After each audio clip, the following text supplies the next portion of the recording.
Allahumma salli salatan kamilatan wa sallim salaman tamman ala sayyidina Muhammadin alladhi tanhallu bihi al-uqadu wa tanfariju bihi al-kurabu وتقضى به الحوائج وتنال به الرغائب وحسن الخواتيم ويستسقى الغمام بوجهه الكريم وعلى آله وصحبه في كل لمحة ونفس بعدد كل معلوم لك. لا إله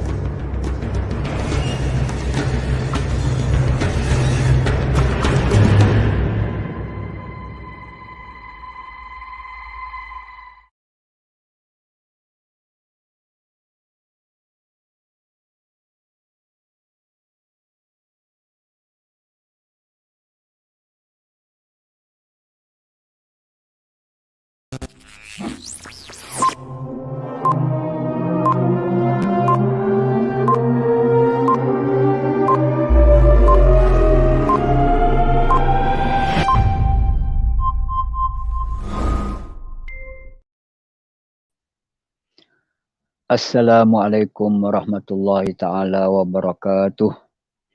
Bismillahirrahmanirrahim. Alhamdulillahi rabbil alamin. Wassalatu wassalamu ala asyrafil anbiya'i wal mursalin. Wa ala alihi wa sahbihi ajma'in.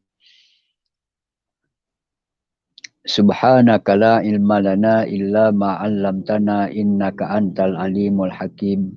Wala haula wala quwwata illa billahil aliyyil azim. Amma ba'du.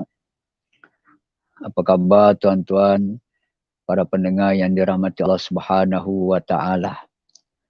Kita bersyukur lagi kepada Allah dengan rahmat serta inayahnya dapat kita bersama lagi dalam program iaitu kita membicarakan tentang hadis Nabi sallallahu alaihi wasallam dalam usaha untuk kita menambahkan pengetahuan kita,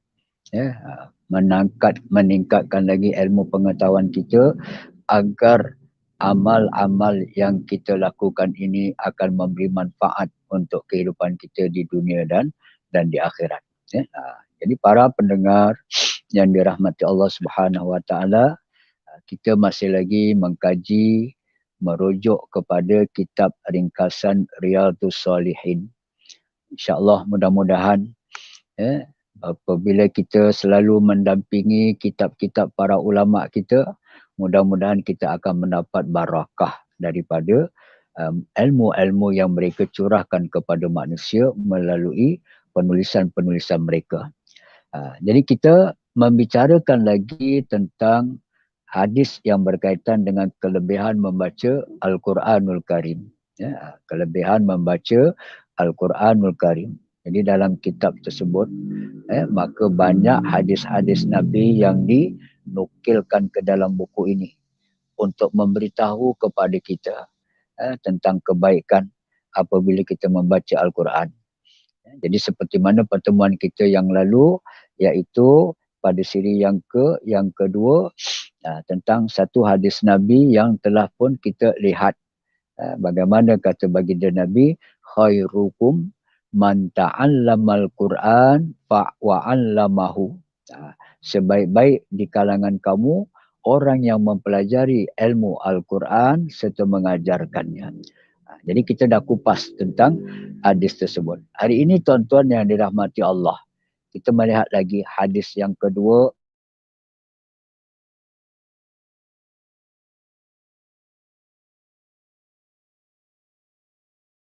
(44).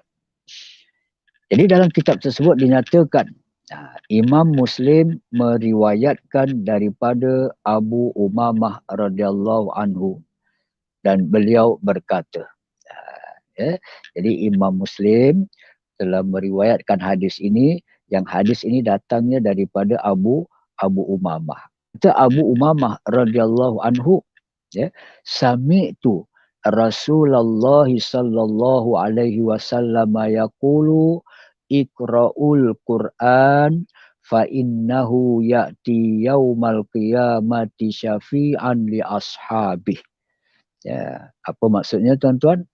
Iaitu bacalah kamu Al-Quran, maka sesungguhnya Al-Quran itu nanti pada hari kiamat akan menjadi syafaat, akan membantu li ashabi, akan orang-orang yang membaca Al-Quran, orang-orang yang menjadikan temannya iaitu Al-Quran. Jadi bersahabat dengan Quran. Tanda kita bersahabat dengan Quran, kita membaca Al-Quran. Tanda kita bersahabat dengan Al-Quran, kita cuba memahami maknanya. Dan tanda kita sayangkan, kita bersahabat dengan Al-Quran tadi, kita laksanakan perintah-perintah Allah Subhanahu Wa Taala dalam kehidupan. Jadi ini perintah daripada Rasulullah. Iqra'u, maksudnya hendaklah kamu ramai. Perintah itu ditujukan kepada ramai umat. Jadi apabila baginda Nabi SAW menyebutkan kalimat itu, di depan baginda itu para sahabat. Jadi iqra'u ditujukan kepada para sahabat yang lebih daripada 2 orang di saat itu. Jadi bacalah kamu Al-Quran, maka sesungguhnya nanti di hari kiamat Al-Quran akan menjadi syafaat, akan membantu orang-orang untuk mendapat syurga Allah Subhanahu Wa Taala. Nanti kita akan jumpa dalam pengajian-pengajian kita, antaranya hadis yang menyebutkan nanti di akhirat nanti, di hari kiamat, Al-Quran dan juga ibadah puasa akan berkata-kata untuk memberi syafaat kepada mereka-mereka yang melaksanakan amal-amal soleh tadi. Al-Quran akan beritahu kepada Allah, yang maksudnya, wahai Tuhan, si fulan ini tidak tidur malam kerana membaca Al-Quran. Oleh itu, berilah syafaat kepadaku untuk aku memberi syafaat kepada orang yang membaca Al-Quran di waktu malam. Sampailah Allah izinkan untuk dibawa orang tersebut ke dalam syurga Allah. Begitu juga ibadah puasa. Ibadah puasa nanti akan mintakan dengan Allah untuk orang yang berpuasa, yang bermaksud, wahai Allah, si fulan ini kerana akulah dia berpuasa dahulu, tidak makan waktu siang kerana berpuasa kerana aku, maka izinkanlah aku memberi syafaat kepada si fulan ini, sampailah Allah ampunkan si fulan tersebut lalu dibawa ke dalam syurga. Itu contoh satu hadis lain yang menceritakan tentang kebaikan membaca Al-Quran. Bukan sahaja kita dapat ilmu memahami Al-Quran untuk kita laksana dalam kehidupan, akan tetapi yang lebih utama di akhirat nanti akan mendapat syurga Allah Subhanahu Wa Taala. Okey tuan-tuan yang dikasihi sekalian, bila kita membaca hadis ini, yang pertama kita tengok perintah Rasulullah sallallahu alaihi wasallam. Banyak-banyak perintah, maka membaca Al-Quran itu satu daripada perintah Rasulullah yang datangnya daripada Allah Subhanahu Wa Taala. Jadi tak cukup hadis Nabi yang begitu, perintah membaca Al-Quran. Kita boleh melihat di dalam Al-Quran itu sendiri. Contohnya dalam Contohnya di dalam surah Al-Muzammil. Al-Quran kan banyak surah, 100, 114 surah. Satu daripadanya dinamakan surah Al-Muzammil, iaitu surah yang ke-73. Jadi kalau tuan-tuan buka, tengok Quran, surah yang ke-73, tengok ayat yang keempat. Apa Allah sebut? Dia kalau daripada awal tu, ya ayyuhal muzammil qumil laila illa qalila nisfahu awin minhu qalila au zid alaihi warattilil qur'ana tartila. Ya ayyuhal muzammil, bangunlah wahai orang yang berselimut. Apa yang disuruh oleh Allah? Suruh bangun. Warattilil Qur'ana tarti auzid alaihi warattilil Qur'ana tartila. Ayat yang keempat, disuruh bangun, kita ingat kepada Allah, auzid alaihi, baca Al-Quran. Kalau dapat baca Quran sepenuh malam, ataupun dapat Quran, membaca Quran sedikit, warattilil Qur'ana tartila, dan bacalah Al-Quran secara tartil. Jadi orang yang bangun malam, ada yang dapat beribadah dengan membaca Al-Quran sepanjang malam. Ada orang yang dapat bangun malam sedikit sahaja, tapi masih sempat lagi bangun malam untuk beribadah. Bila kita bangun malam itu, kita istilahnya qiyamul lail, jadi bukan hanya untuk solat tahajud sahaja, tetapi banyak perkara yang boleh kita buat, amal soleh yang kita boleh buat bila kita bangun waktu malam. Ya ayyuhal muzammil qumil laila illa qalila. Wahai orang yang berselimut, buatlah ibadah pada waktu malam. Qalilah, walaupun sedikit daripada waktu malam itu. Barangkali setengah jam sebelum subuh, kita dah dapat bangun umpamanya. Ada orang yang 1 jam lagi sebelum masuk subuh, dah dapat bangun. Tahniah tuan-tuan. Yang kadang-kadang kegembiraan mereka dapat bangun malam untuk beribadah tadi, mereka terlupa. Kerana sukanya tadi, mereka pun berwhatsappan dengan rakan-rakan mereka. Ucapan salam tahajud, umpamanya kita tengok jam pukul berapa, 3.30 dia hantar. Syukur, Alhamdulillah. Dapat sahabat yang macam tu, dapat bangun malam. Tak cukup dia beribadah, dia WhatsApp dengan kita, sekurang-kurang WhatsApp dia itu tadi memberi semangat kepada kita.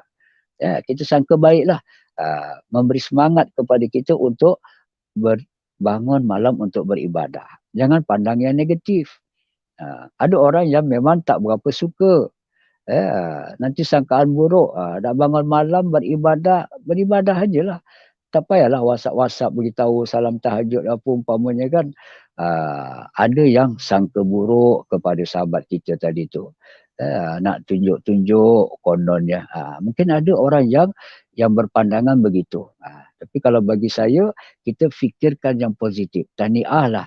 Mereka, kita sadar pukul 3.30 bunyi ting-ting, isyarat masuk WhatsApp tadi. Kita pun buka tengok sepulan. Alhamdulillah.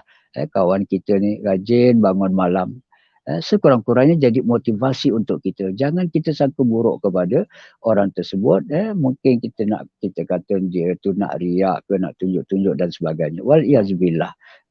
Jadi bagi orang Islam yang beriman tadi, beruntung kalau mereka memiliki sahabat-sahabat yang sedemikian. Jadi kata Allah, warat Allahumma salli ala Muhammad.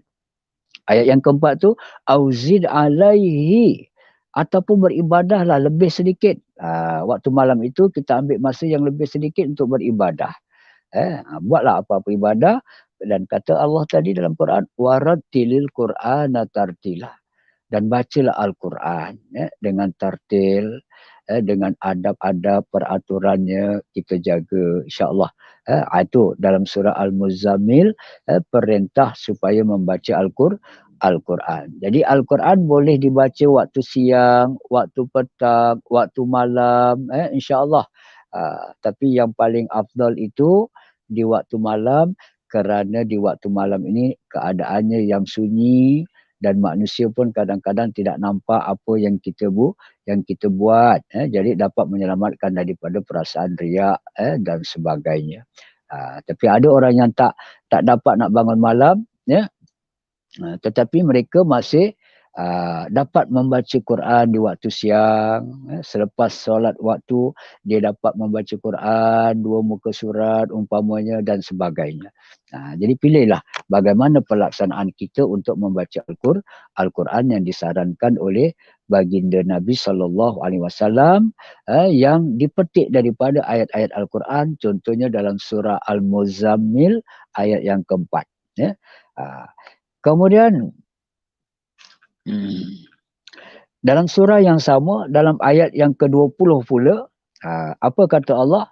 Faqra'u ma tayassara minal Qur'an.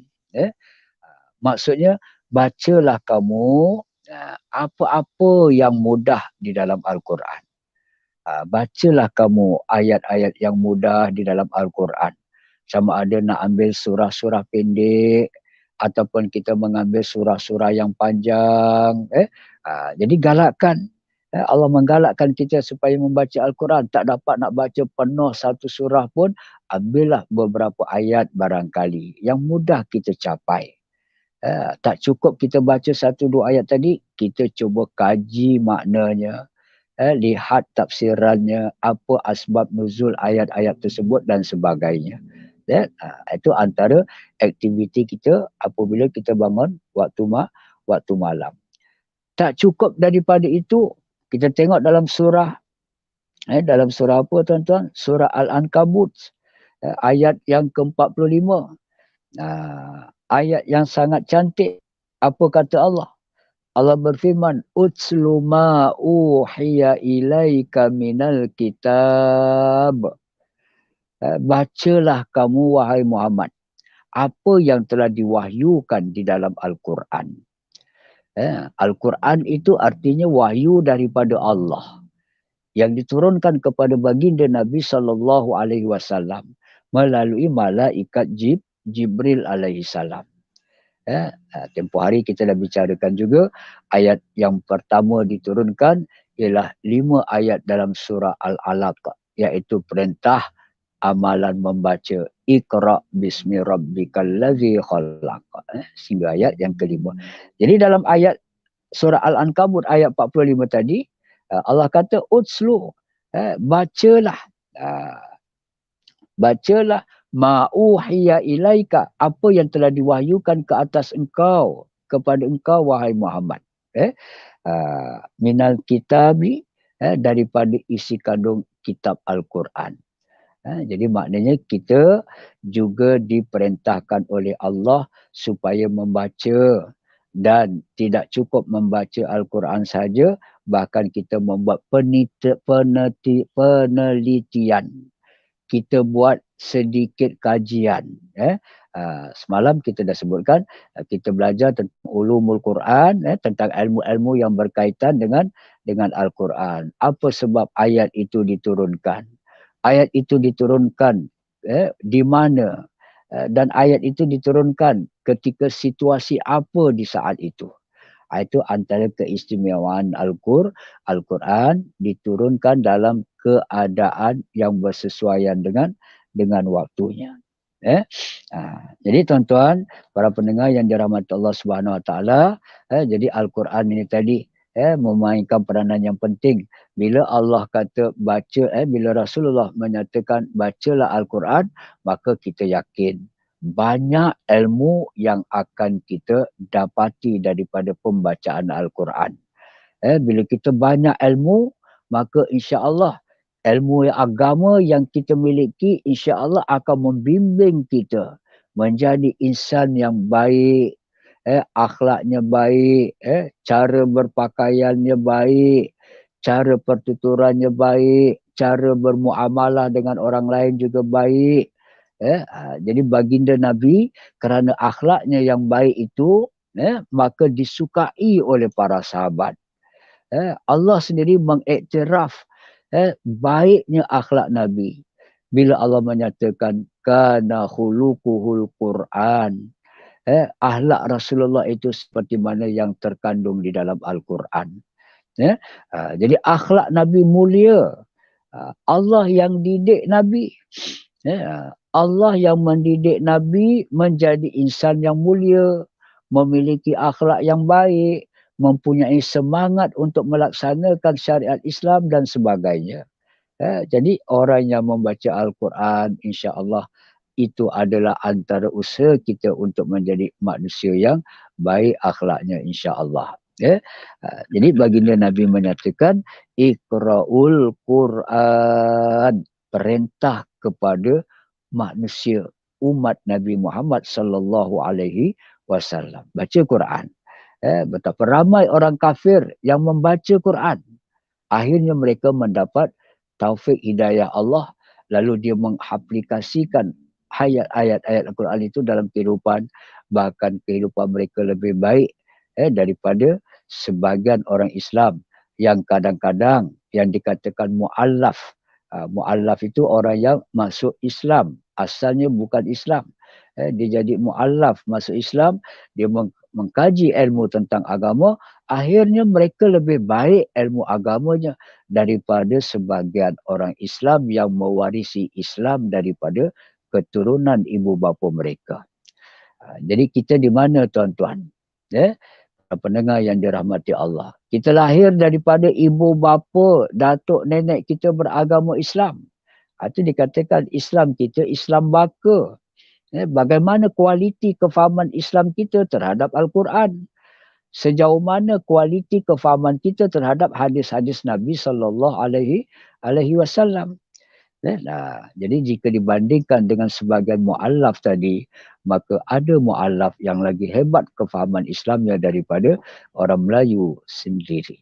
Orang Melayu Islam kita sendiri. Jadi kita bermuhasabah diri. Okey, itu contohlah beberapa ayat galakkan untuk kita membaca Al-Quran. Jadi dalam hadis Nabi, dalam hadis ini Nabi menyambung fa innahu ya'ti yaumal qiyamati syafi'an li ashabih.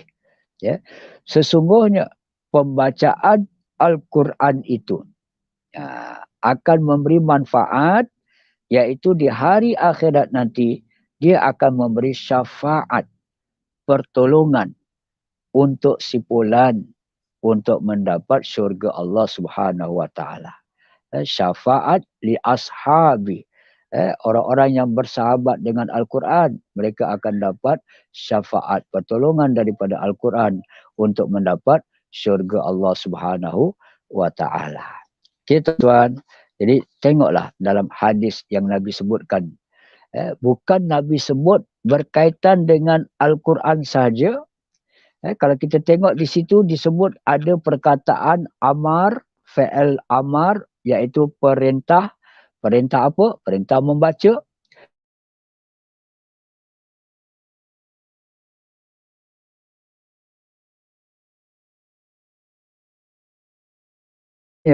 Kita boleh mengkaji lagi tentang hari kiamat itu.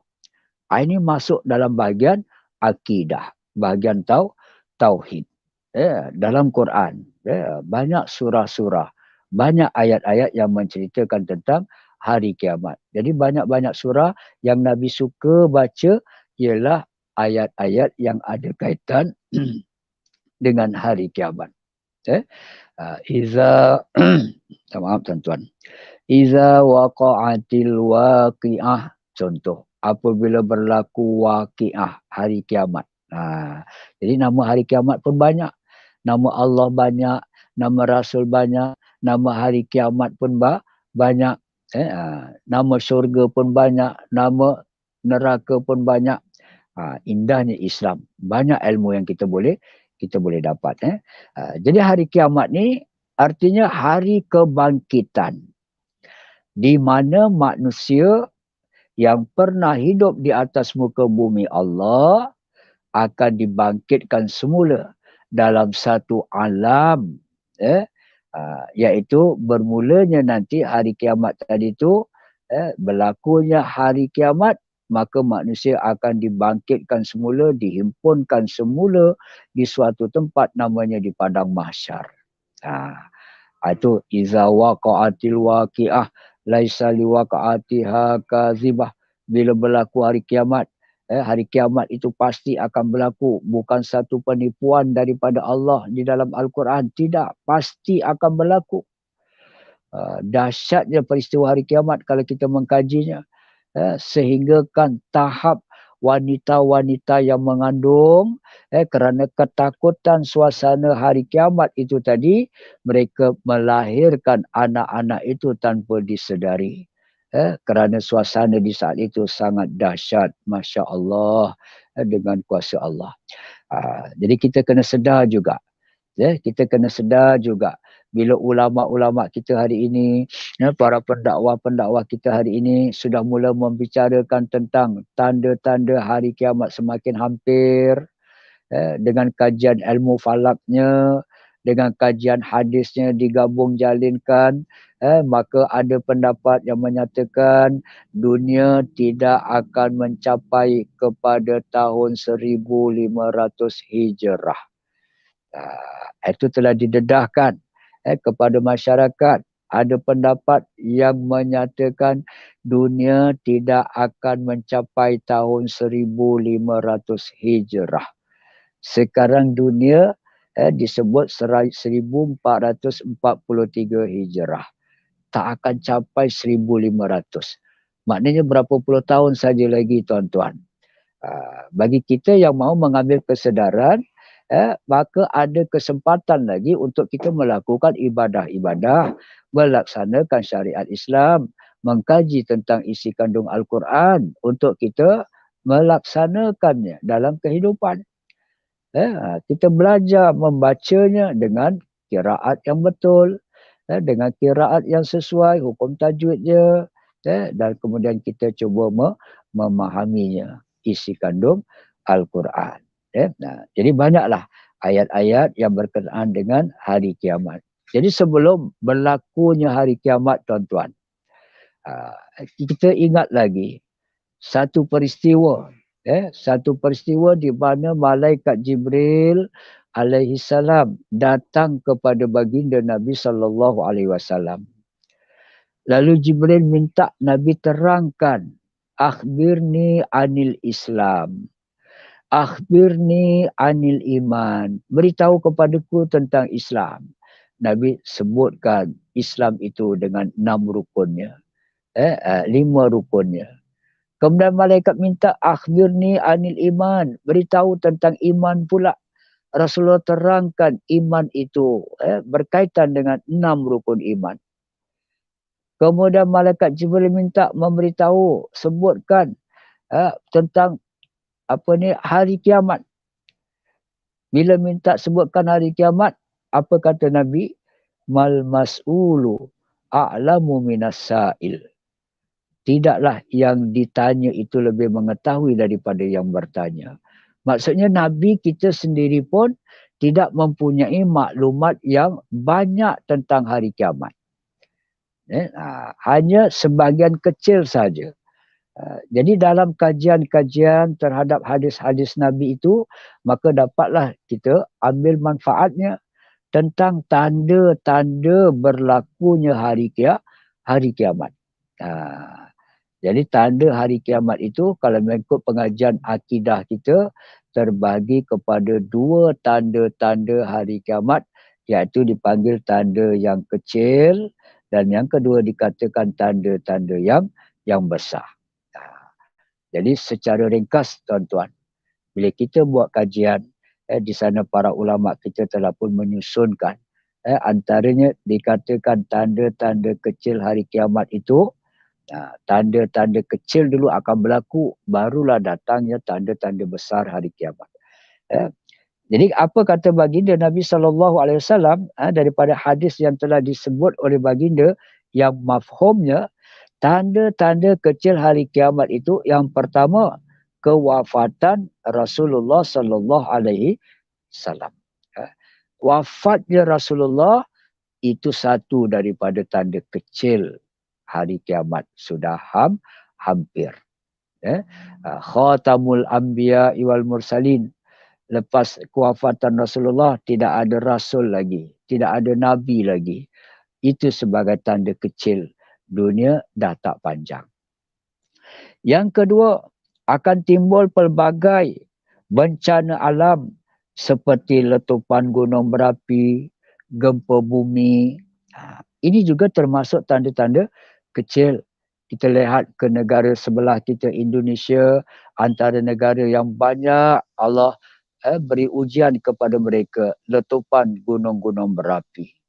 Kita di Malaysia, Alhamdulillah, kita masih selamat daripada letupan gunung berapi. Yang ketiga, tanda-tanda kecil hari kiamat, berlumba-lumba membina bangunan yang tinggi.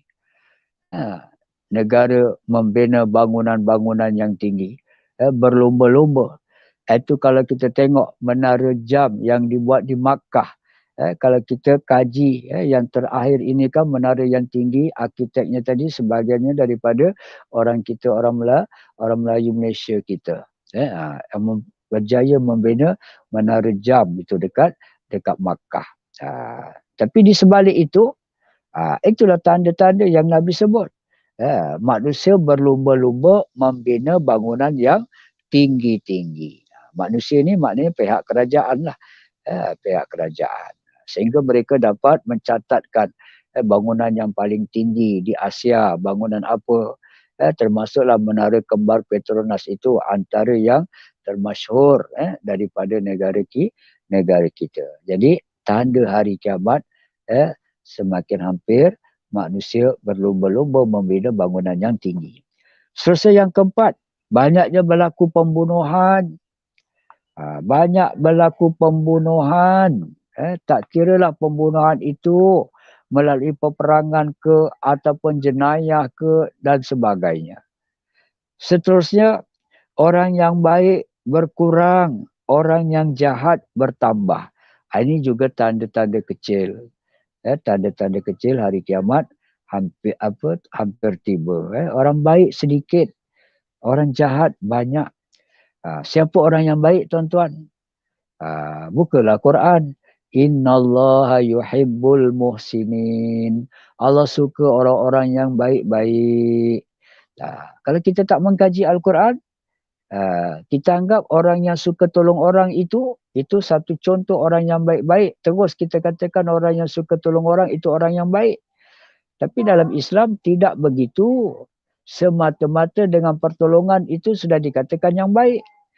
Bahkan kadang-kadang satu penipuan.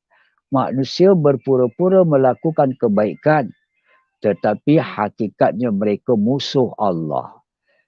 Orang-orang yang bukan Islam contohnya. Mereka melakukan akhlak yang baik. Kita akui kadang-kadang memang ada orang yang bukan Islam. Kadang-kadang akhlaknya lebih baik daripada orang Islam. Walaupun kita kata mereka baik dengan akhlak begitu, tapi ingat pesan Allah. Aduwi wa aduwakum. Musuh aku dan musuh kamu. Siapa musuh aku dan musuh kamu? Musuh Allah dan musuh manusia. Satu daripadanya orang yang tidak beriman kepada Allah Subhanahu Wa Taala. Kat sini yang kita perlu membuat penilaian. Kita kata antara orang Islam dengan orang yang kafir, mana yang baik? Kita tak terus jawab mana. Tapi kita membuat penilaian. Kafir ni walaupun dia jahat musuh Allah, kerana tak beriman kepada Allah, tapi sumbangan dia kepada umat Islam, Masya Allah, sangat bagus. Maka tertipu sebagian umat Islam. Dengan kebaikan yang dibuat itu, lalu sebahagian umat Islam tadi menyangka baik sepenuhnya kepada si kafir itu. Padahal mereka tidak beriman pada Allah. Itu kata Allah, aduwi wa aduwakum. Musuh aku dan musuh kamu. Jadi manusia kena jaga muslihat-muslihat yang dipamerkan oleh musuh-musuh Islam ini untuk memerangkap kita. Jadi kita membuat penilaian. Sebab memang begitulah keadaannya. Orang yang baik lebih sedikit daripada orang yang jahat. Jadi kita nak masuk orang yang mana tuan-tuan para pendengar yang dirahmati Allah? Adakah kita nak masuk dalam kumpulan orang yang ramai tetapi dimusuhi, dibenci oleh Allah Subhanahu Wa Taala? Ataupun kita nak masuk kumpulan yang sedikit tetapi beriman kepada Allah, diredai oleh Allah Subhanahu Wa Taala? Dalam Quran dia disebutkan wa qalilum min ibadiyasy syakur. Sedikit saja manusia yang bersyukur kepada Allah, bersyukur atas nikmat agama Islam yang Allah beri kepadanya, bersyukur atas nikmat iman yang Allah beri kepadanya, nak bersyukur kepada Al-Quran, terhadap Al-Quran yang diturunkan sebagai pembimbing. Hari ini kita dah boleh dapat melihat. Ya, tak payah kita pergi jauh-jauh saja, barangkali dalam peringkat keluarga saja. Ya, ahli keluarga saja kita dah boleh buat penilaian secara zahir sebagai panduan. Jadi kita nak masuk orang yang banyak hubungannya dengan Al-Quran. Sebab Al-Quran membimbing kita jadi manusia yang baik. Kalau berjanji, tepati janji. Contohnya. Kalau kita cadangan mesyuarat pukul 2.30 umpamanya. Surat dah dikeluarkan mesyuarat pukul 2.30. Kenapa tak mula lagi 2.30? Dan kadang-kadang belum cukup quorum lagi 2.30. Sampaikan orang kata biasalah janji orang Melayu, kata mereka. Janji pukul 2, 2.30 baru ada. Mesyuarat pukul 2, pukul 3 baru mula mesyuarat. Orang dah kata janji Melayu. Malu kita bila dikatakan orang Melayu ni begitu sikapnya. Sedangkan kita selalu membaca Quran. Wal asri innal insana lafi khusr. Demi waktu asar, demi masa, sesungguhnya manusia sentiasa dalam kerugian. Illal ladzina amanu wa amilus solihat. Kecuali orang yang beriman dan melakukan amal salih. Muhasabah diri kita. Adakah kita orang yang telah Muslim dan beriman serta melakukan amal salih? Ini pun kita perlu muhasabah. Ada orang yang sekadar Muslim, agamanya Islam, tapi imannya Masya Allah. 6 rukun iman yang sepatutnya mereka kuasai, tapi mereka telah berkurangan. Hari ini yang paling jelas tuan-tuan, antaranya ialah beriman kepada Al-Quran. Apa tanda kita beriman kepada Allah? Tanda orang beriman itu ialah beriman dengan kitab-kitab yang Allah turunkan. Zabur, Taurat, Injil dan yang terakhir Al-Quran. Beriman kepada Al-Quran. Apa maksud beriman? Percaya. Tak cukup kata percaya saja, tetapi diikrarkan dengan lidah. Ya, aku akui Al-Quran sebagai pembimbing. Al-Quran sebagai pemberi syafaat untuk kehidupan di akhirat nanti. Jadi kita boleh hati kita mengakui Al-Quran itu kitab bimbingan daripada Allah untuk menyelamatkan manusia. Lebih-lebih lagi selamatkan daripada azab Allah di akhirat. Berapa banyak ayat-ayat cerita tentang syurga, cerita tentang neraka. Memberi peringatan kepada manusia. Dengan Al-Quran tadi menambahkan keimanan. Tapi tak semua orang Islam yang sayang kepada Al-Quran. Ya, sehingga kan Nabi menyebutkan nanti di hari kiamat Al-Quran akan memberi syafaat, pertolongan untuk dapat masuk syurga Allah Subhanahu Wa Taala. Jadi nak jadi orang yang baik di sisi Allah, di sisi baginda, di sisi umat Islam, nak jadi orang yang baik, antaranya hendaklah menjadikan amalan membaca Al-Quran. Bagaimana sikap kita? Para pendengar yang dirahmati Allah Subhanahu Wa Taala, mohonlah kepada Allah. Mudah-mudahan Al-Quran itu antara bahan bacaan harian kita. Bacaan harian kita. Kalau boleh, setiap lepas waktu sembahyang 5 waktu, kalau boleh, adakan sedikit pembacaan Al-Quran secara individu ataupun secara berkelompok. Dan diadakan pembelajaran maknanya sedikit. Barulah kita datang, rasa insaf, rasa takut. Bila Allah menyebut dalam Quran contohnya, Ya ayyuhallazina amanu qu anfusakum wa ahlikum nara.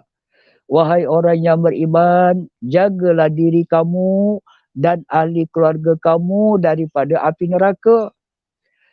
Neraka tempat siapa? Tempat manusia yang melanggar perintah Allah.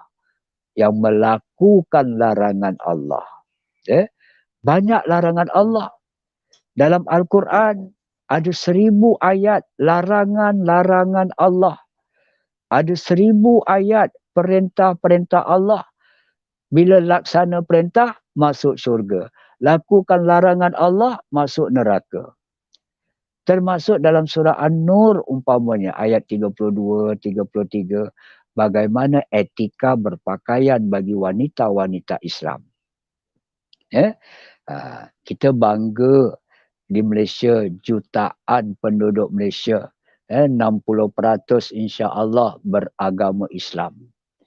Tapi bila ada kajian yang menyatakan yang solat hanya 20%, yang memiliki Al-Quran di rumahnya sekian peratus, ada kajian-kajian yang diusahakan begitu. Jadi kalau yang dalam rumahnya tidak ada Al-Quran umpamanya, ada pun 1, 2, itu pun dalam almari, buka dah berlubang-lubang dimakan, dimakan haiwan. Malangnya kalau rumah kita begitu bentuknya, dendangan Al-Quran jarang, bunyi-bunyian ayat Al-Quran pun jarang. Keluarga Islam. Tetapi bagaimana kualitinya terhadap hubungan dengan Al-Quran. Sedangkan Allah dah menyebutkan. Jadi hanya sedikit manusia yang bersyukur dengan Al-Quran. Dipeluknya Quran, dibacanya, menitis air mata, mendalami, menjiwai. Ada manusia yang memang cinta kepada alunan-alunan bacaan Al-Quran. Kita tengok tuan-tuan, para pendengar yang dirahmati Allah, bagaimana di Indonesia.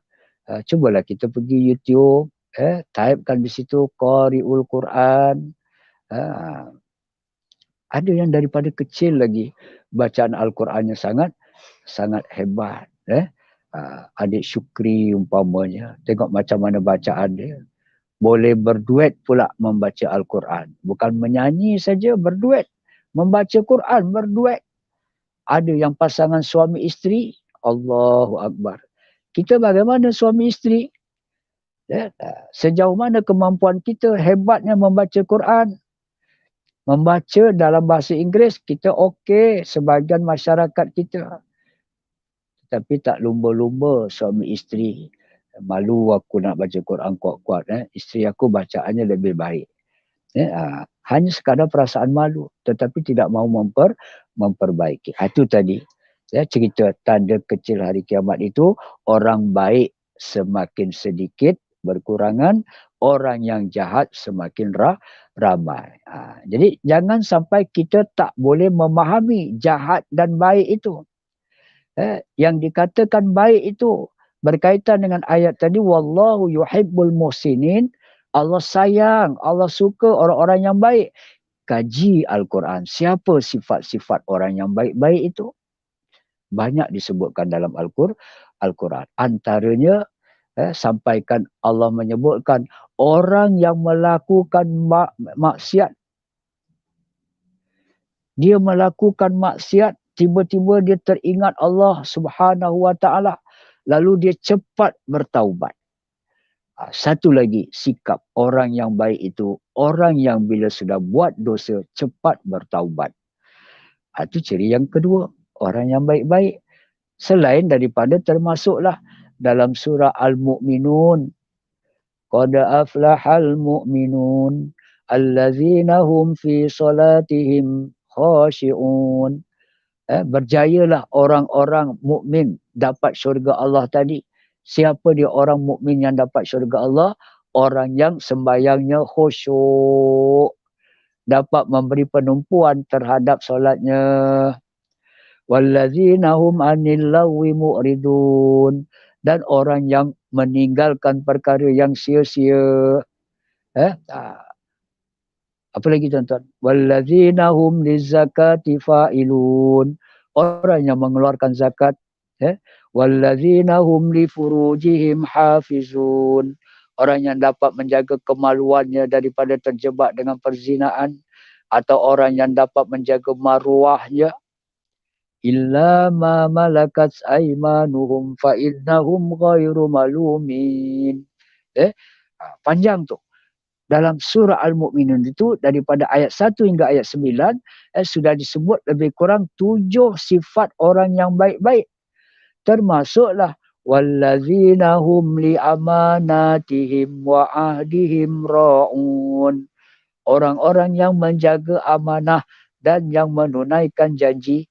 Itu termasuk orang yang baik, yang berjaya dapat syurga Allah di akhirat. Baik di sisi Allah, pengiktirafan daripada Allah, bukan baik pengiktirafan daripada manusia sahaja, tetapi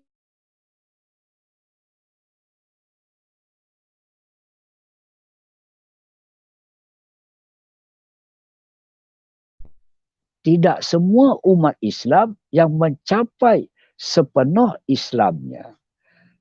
Tidak semua umat Islam mencapai keimanannya kepada Allah Subhanahu Wa Taala.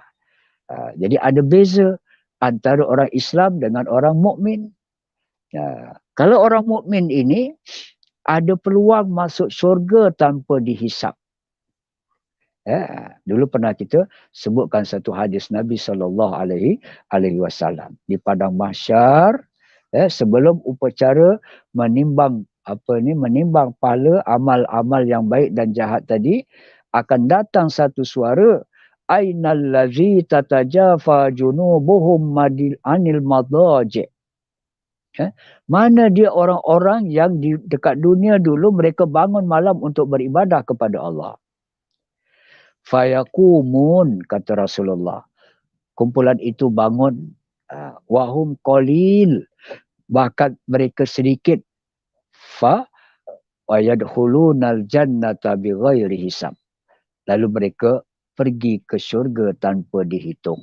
Orang yang berqiyamul lail lillahi ta'ala, Allah terima amalan qiyamul lailnya tadi, maka ada peluang untuk masuk syurga tanpa dihisab. Manakala orang Islam ada yang menjadi penghuni neraka. Kalau dia hidup dalam keadaan Islam sampai akhir ajalnya tadi, kematiannya masih lagi dalam Islam, maka dia pasti akan dapat syurga. Tetapi kalau dia membawa dosa, akan dimasukkan ke neraka dahulu untuk diazab oleh Allah, kemudian itu barulah masuk syurga, kerana waktu dia mati masih beragama Islam. Kerana orang Islam layak dan wajib dapat syurga Allah Subhanahu Wa Taala. Orang kafir tidak. Allah telah menyatakan, aku haramkan syurga untuk orang-orang kafir. Allah haramkan. Jadi dalam syurga sana tidak ada orang yang bukan Islam. Tapi kalau orang itu Islam, sampai mati dia masih Islam, walaupun masuk neraka untuk diazab dosa-dosanya, tetapi akhirnya akan masuk syurga. Orang yang hidupnya sepanjang hayatnya kafir, tetapi saat nak mati sempat masuk Islam dengan 2 kalimah syahadah tadi, walaupun tak sempat sembahyang, lepas mengucap dia terus mati. Tak sempat puasa Ramadan, tak sempat bersedekah dan sebagainya.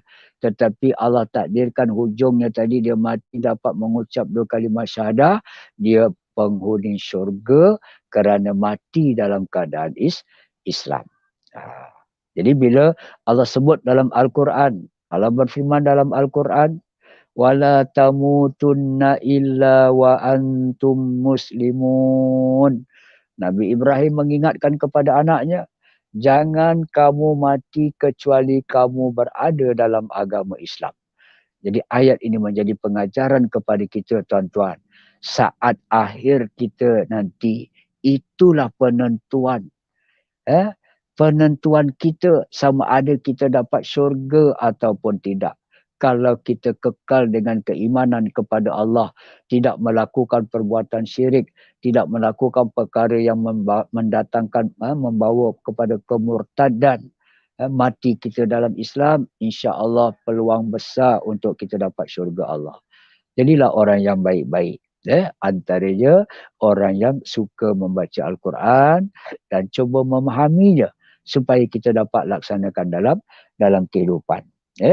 Itu orang yang baik berkurangan, orang yang jahat bertambah. Tanda hari kiamat lagi, iaitu tanda kecil, manusia mewarnakan rambutnya dengan warna hitam dan sebagainya. Manusia mewarnakan rambutnya, yang putih diwarnakan hitam ataupun dengan warna-warna yang lain. Jadi kalau kita katakan orang kafir, mereka mewarnakan rambut, barangkali mereka tidak mempelajari ajaran agama mereka. Tapi kita dalam Islam dah diterangkan, jangan mewarnakan rambut kecuali antaranya waktu dalam peperangan. Kalau tentera Islam itu sudah tua-tua, sudah beruban, rambut putihnya sudah nampak, maka di saat itu harus mewarna hitamkan rambutnya supaya kelihatan gagah perkasa. Jadi ada situasinya ketika bila diharuskan mewarnai rambut. Tapi hari ini kita tengok anak-anak muda kita umpamanya, sebahagian daripada masyarakat kita yang glamour-glamour, sebagai penyanyi barangkali sebahagian penyanyi, pelakon-pelakon sebahagiannya. Dulu-dulu kita tengoklah bagaimana kaedah tertelatah mereka. Tapi sekarang ni pun alhamdulillah ramai penyanyi-penyanyi, pelakon-pelakon yang sudah mula insaf, sudah menjadi para pendakwah. Syukur kerana mereka diberi taufik dan hidayah Allah. Sikit lagi tuan-tuan, tanda-tanda hari kiamat tadi, negara Arab akan jadi padang ragut. Negara Arab akan jadi padang ragut. Jadi baru-baru ni juga kita telah dapat video viral bagaimana di negara Arab, Makkah sana, di Madinah, yang dulunya berpadang pasir, tapi hari ini sudah mula ada tumbuh-tumbuhan. Bahkan tumbuh-tumbuhan itu dijadikan makanan lagi untuk haiwan. Padang ragut, jadi tempat yang dulunya panas kering kontang, sekarang sudah ada tumbuh-tumbuhan yang boleh dimakan oleh haiwan-haiwan. Jadi dah berlaku dah. Jadi bagi yang menyedari kebenaran yang dikatakan oleh baginda Nabi SAW tentang tanda hari kiamat, maka hari ini mereka sudah dapat melihat kebenarannya ucapan Nabi bahawa berlaku hari kiamat semakin hampir. Itu tadi tanda, beberapa tanda, tuan-tuan dan puan-puan sekalian, tanda-tanda berlakunya hari kiamat. Jadi nanti barulah akan jumpa tanda-tanda yang besar. Jadi kebetulan kita mempelajari hadis yang menyebutkan tanda hari kiamat ni tadi, maka kita kaji lagi yang berkaitannya. Apa dia tanda-tanda besar hari kiamat? Jadi tidak terjadi hari kiamat. Ini kata Rasulullah sallallahu alaihi wasallam. Satu masa sahabat ni adalah yang berbual-bual, tentang hari kiamat. Jadi kata Nabi, tidak terjadi hari kiamat sehingga kamu melihat sebelumnya 10 macam tanda-tandanya. Ini Nabi yang beritahu. Ada 10 tanda-tanda yang kalau kamu dah jumpa 10-10 tu dah berlaku, barulah memang benar hampirnya kiamat. Akan berlaku kiamat. Apa dia? Yang pertama asap. Keluarnya asap yang diterangkan sebagai ad-dukhan. Kita cuba mencari-carilah juga apa sifat-sifat dukhan itu tadi. Asap itu tadi. Dukhan ini tadi suasana yang agak asap itu tadi yang menyebabkan cahaya matahari berkurangan dan dia ni akan menjadi kesan buruk kepada orang-orang yang bukan Islam, orang yang kafir. Orang Islam yang terkena asap dukhan ini dia seumpama kena selsema, lebih kurang begitu. Nak mendekatkan fahaman ni. Tidak mendatangkan mudarat sangat. Tetapi untuk orang kafir memang menjadi mudarat untuk mereka bila keluarnya asap dukhan tadi. Yang kedua, Dajjal. Dajjal kita tahu tuan-tuan. Sekarang ulama-ulama Indonesia khususnya dekat Malaysia ni pun ada juga ustaz-ustaz yang rajin menceritakan tentang Dajjal seperti Ustaz Wadi Anwar umpamanya lah antaranya dan begitu ustaz-ustaz yang lain. Tapi kalau di Indonesia tadi kita boleh tengok dalam YouTube dia. Mereka menerangkan siapa itu Dajjal. Bukan sekadar Dajjal saja yang disebut, bahkan disebutkan konco-konco Dajjal, sistem-sistem Dajjal dan sebagainya. Jadi orang yang nampak, alhamdulillah. Kita percaya, Nabi pun dah kata Dajjal itu besok berupa manusia. Matanya satu.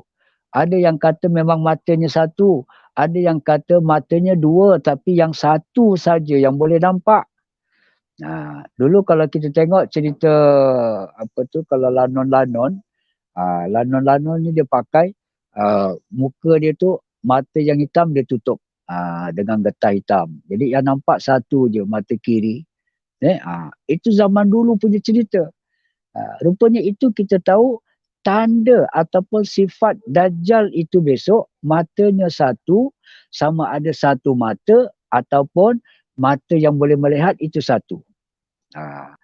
Dan yang kedua, sifat Dajjal itu di dahinya tertulis perkataan kafara.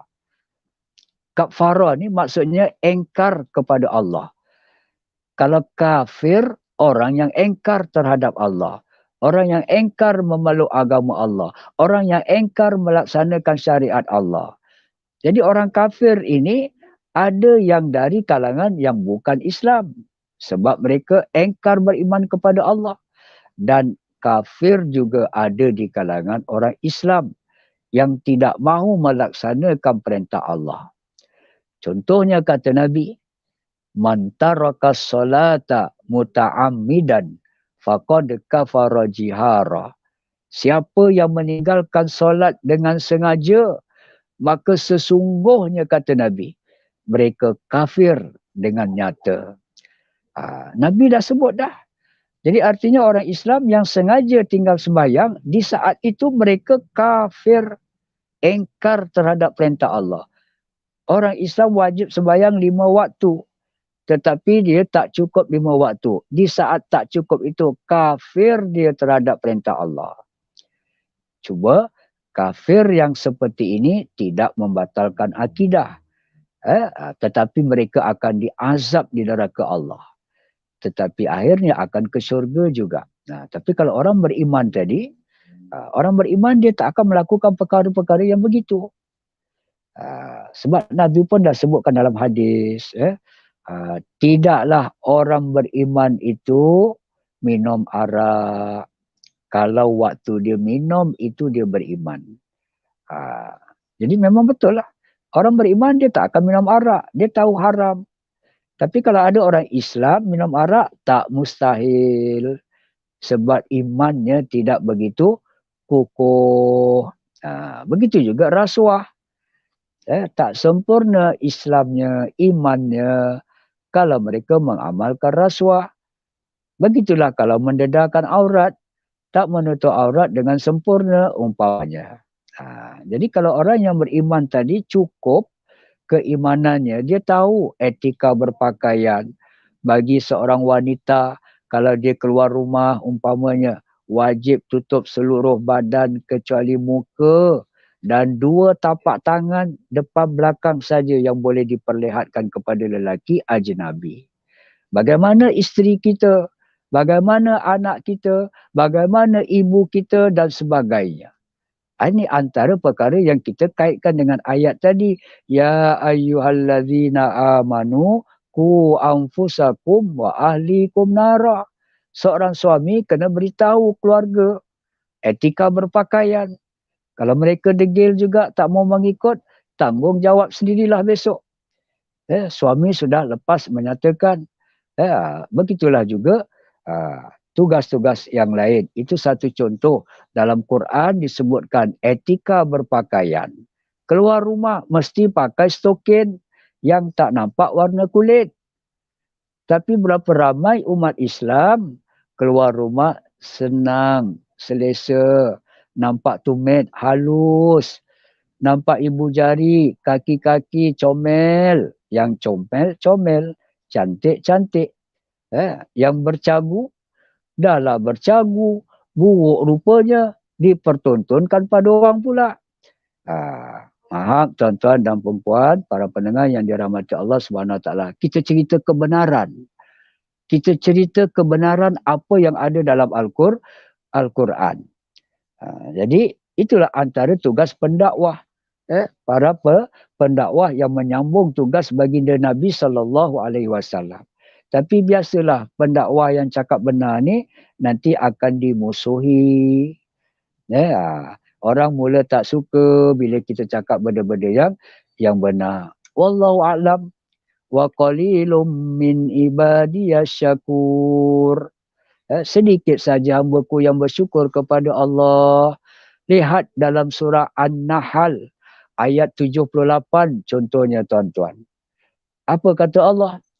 Wallahu akhrajakum min butunikum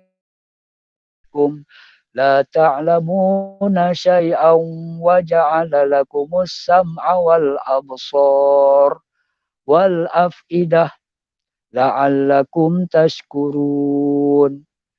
Ingat ketika Allah keluarkan kamu daripada rahim, daripada perut ibu kamu yang dikatakan bayi, la ta'lamuna syai'a, kamu tak tahu apa-apa. Semua bayi tak tahu apa-apa. Tetapi hikmah pemurahnya Allah, wa ja'ala lakumus sam'a. Allah jadikan pendengaran Allah sebut dahulu. Wa ja'ala lakumus sam'a wal absar. Yang kedua Allah jadikan penglihatan. Wal af'idah, dan Allah jadikan hati yang ada perasaan. La'allakum tashkurun, supaya manusia bersyukur. Bila cerita masuk neraka, laqad zara'na li jahannama katsiran minal jinni wal ins. Kami sumbat manusia ke dalam neraka kerana apa? Allah sebut lahum qulubul la yafqahuna biha. Pertama Nabi sebut hati manusia yang tidak ada perasaan kasih, sayang, cinta kepada Allah, sayang kepada agama Allah, sayang kepada Quran, sayang kepada baginda Nabi. Kemudian Allah sebut yang kedua, lahum a'yunun la yubsiruna biha. Mereka ada mata boleh melihat tapi tak boleh lihat kebesaran Allah. Dan yang ketiga baru Allah sebut lahum azanun la yasma'una biha. Mereka ada telinga, ada pendengaran tapi tak mau dengar tentang Islam, tak mau dengar kebenaran Al-Quran. Sebahagian manusia tak mau dengar nasihat-nasihat agama. Mengaku Islam, mengaku Islam tapi tak faham Islam. Mengaku Islam tapi tak takut azab neraka. Mengaku Islam tetapi begini. Yang Allah suruh tak buat, yang Allah larang itu yang dibuat. Sehingga kan disebut dalam Quran ini tadi, dikaitkan dengan hadis Nabi, kelebihan membaca Al-Quran tadi dapat syafaat Nabi. Berapa ramai orang yang mahu membaca Al-Quran. Tak payah jauh-jauh tuan-tuan, kita tengok keluarga kita saja. Muhasabah diri dekat keluarga kita. Kalau kita ada 10 orang anak, berapa ramai yang boleh membaca Quran? Berapa ramai yang nak baca Quran? Ya, kita muhasabah diri kita. Termasuk keluarga saya sendiri. Ya, kita inginkan mak, bapa, anak beranak semua tahu baca Quran. Ya, kalau boleh setiap orang tadi tu ada Quran, tak cukup Quran, belikan terjemahan Al-Quran supaya jadikan bahan bacaan. Jangan balik-balik beli buku resepi. Resepi itu, resepi ini, campur itu, campur ini umpamanya. Ya, tapi kitab terjemahan Quran yang sepatutnya ada pada setiap rumah orang Islam, bagaimana? Yang dah ada pula, adakah dibuka ataupun tidak? Allahu Akbar, ya Allah. Ini antara keadaan dunia hampir kiamat, tuan-tuan. Di mana Al-Quran, benarlah kata Rasulullah, sayati zamanun la yabqal islamu illa fismihi wa la yabqal Qur'anu illa fi rasmihi. Akan datang nanti satu masa Islam itu tidak kekal kecuali namanya saja Islam. Dan akan datang Al-Quran itu juga nanti tidak kekal kecuali tulisannya saja. Dulu datuk-datuk kami ada buku ni. Tapi sekarang kami tengok buku ni, kami tak tahu macam mana nak baca. Dah tak mahir baca Quran. Allahu Akbar. Sedangkan Al-Quran itu penting. Mengajarkan kita, memberi peringatan kepada kita, besok kita nak mati. Bila kita nak mati, dua syaitan datang ganggu kita. Yang satu ajak mati ikut Yahudi, yang satu ajak mati ikut Nasrani. Di saat itu mana orang-orang yang nak bantu kita? Di saat nazak, manusia diuji dengan kehausan, manusia diuji dengan dua syaitan. Di saat itu kita perlukan pertolongan. Lakinu mautakum biyasin. Sertailah orang yang nak mati itu tadi dengan bacaan Yasin. Kita harapkan isteri kita baca Yasin waktu kita nazak. Kita harapkan anak kita baca Yasin waktu kita nazak. Adakah kita capai itu, tuan-tuan? Wallahu a'lam. Kalau budaya membaca Quran tidak hidup di rumah kita, agak-agak capai tak kita? Nak mati nak dengar suara isteri bacakan Quran untuk kita. Supaya syaitan tadi tak dapat menguasai kita. Supaya kita mati dalam iman. Kita nak anak kita dapat bacakan surah Ar-Ra'du dan sebagainya. Kalau saat itu nak mati, mudah dipermudahkan urusan kematiannya. Ini semua ilmu-ilmu yang telah disampaikan oleh baginda Nabi kepada para sahabat, pada tabi'in dan sebagainya. Sampailah alim ulama kita yang hari ini menjadi pendakwah. Itu tadi sebahagian daripada tanda hari kiamat tadi. Yang pertama Dajjal, yang keduanya pertama asap, dukhan, yang kedua Dajjal, yang ketiga akan keluarnya binatang yang besar. Kerana masa kita tak mencukupi, insya-Allah akan datang kita akan sambung sedikit lagi tanda-tanda besar hari kiamat. Dah berlaku 10 itu, maka confirmlah hari kiamat hampir berlaku dengan sepenuhnya. Jadi kesimpulannya, tuan-tuan, para pendengar yang dapat mendengar siaran pada kali ini secara live ataupun mendengarnya rakaman yang telah dibuat ini tadi, tuan-tuan boleh dengarlah bila-bila masa, tak lama, tak sekira ni 1 jam saja, ambillah peluang untuk sama-sama. Paling tidak pun kalau rasa payah nak tidur, baring-baring tu bukalah YouTube ni ataupun FB. Kalau YouTube tadilah Sahabat Al-Furqan. Itu yang dibantu siaran kita oleh saudara Fahmi bin Ayub ni. Terima kasih kepada beliau. Mudah-mudahan keluarganya dirahmati Allah Subhanahu Wa Taala, termasuk beliau sendiri.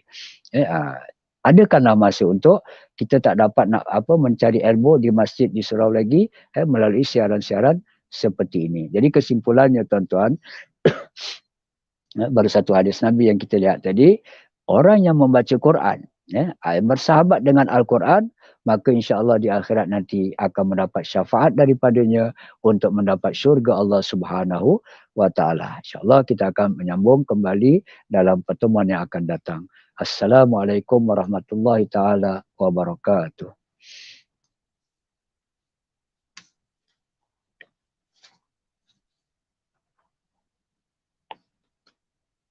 Allahumma salli salatan kamilatan wa sallim salaman tamman ala sayyidina Muhammadin alladhi tanhallu bihi al-uqadu wa tanfariju bihi al-kurabu وتقضى به الحوائج وتنال به الرغائب وحسن الخواتيم ويستسقى الغمام بوجهه الكريم وعلى آله وصحبه في كل لمحة ونفس